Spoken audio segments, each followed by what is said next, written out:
నేను Syed Azmat Ali X GP member Dharmapuri. అప్పటి పుష్కరాలు జరిగినాయి 2015లో. 10 లక్షల రూపాయలు కలెక్టర్ గారు శానిటేషన్ పనులకు ఇస్తే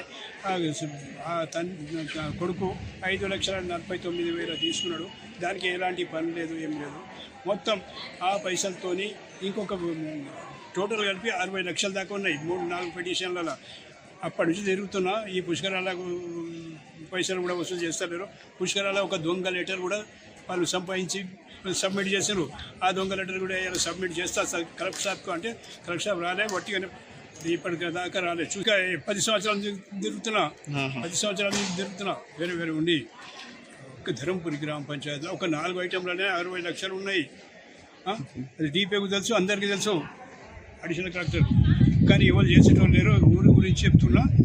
నష్టం జరిగింది కాబట్టి రికవరీ చేస్తేనే నేను అక్కడ చెప్పిన. అప్పుడు ఈ మాట కలెక్టర్ సాబ్ కూడా చెప్పిన. నేను పిటిషన్ పెట్టేటప్పుడు కక్కిస్తా అని చెప్పిన. అందుకని మానమవుతుంది మీ ఆఫీసర్ పని చేస్తలేరని చెప్పిన.